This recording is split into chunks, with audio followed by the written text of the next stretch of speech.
All right, let's just dive right in. Picture this. You're getting ready to go out, you're kind of staring at yourself in the mirror, and you're just wishing you could stay home. And then your phone buzzes. It's that text from your friend. They have to cancel. And instead of feeling disappointed, what you feel is this immediate, huge wave of relief. I mean, does that sound familiar? That little secret surge of happiness when your whole schedule just opens up? It's something so many of us feel, but we almost never talk about it. And that's mostly because of how we think we're supposed to feel. And this is really where the problem starts. Society is so quick to slap a label on it, right? You're called antisocial or lazy or maybe even a bad friend. But what if that's all completely wrong? What if that feeling of relief is actually a sign that you have an incredibly active, deep-thinking mind that's just trying to protect itself? Well, that's exactly what we're going to decode today. To really get this, we have to start by looking at what a social plan is actually asking of your brain. Because for a lot of us, especially for deep thinkers, it is so much more than just showing up. See, for you, your brain is pretty much starved for depth, for meaning, for complex ideas. And because of that, you just don't get energized by shallow, everyday small talk. So when a plan involves that kind of surface-level conversation, your brain doesn't see it as a fun reward. It sees it as a really exhausting chore that's just going to drain its battery. And this brings us to the actual science of it all, how your nervous system is wired. That relief you feel, it's not just some random emotion, it's a full-on biological response. Psychology tells us that some people just have what's called high social sensitivity. All this means is that your brain literally burns way more energy during social situations than the average person's does. It's kind of like your brain is running a marathon while everyone else is just out for a casual stroll. And on top of that, you might also have what's called a low arousal preference. It sounds complicated, but it just means your body and your mind work at their absolute best in calm, quiet places, not in the noise and chaos that usually comes with social events. So, okay, let's just trace the logic here. Step 1, your brain sees a social plan as a huge energy drain.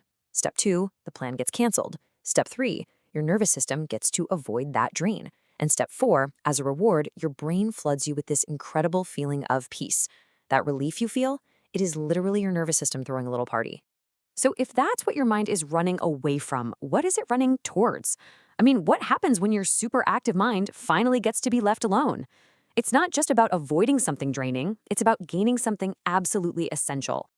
Psychologists have a name for this. It's called cognitive quiet. Your mind rarely, if ever, slows down. It's built to constantly process information, so too much outside noise can easily overwhelm it. For you, uninterrupted silence isn't boring. It is the perfect environment for your brain to do its most brilliant work. And this is why that canceled plan feels like such a precious gift. It just hands you this unexpected, unstructured time. This lets your nervous system finally calm down and get its balance back. It gives your mind that empty space it's been craving to just wander, connect ideas, and think things through without the pressure of having to perform socially. And finally, maybe the most powerful part of all of this is that this feeling proves something incredible about you: your independence.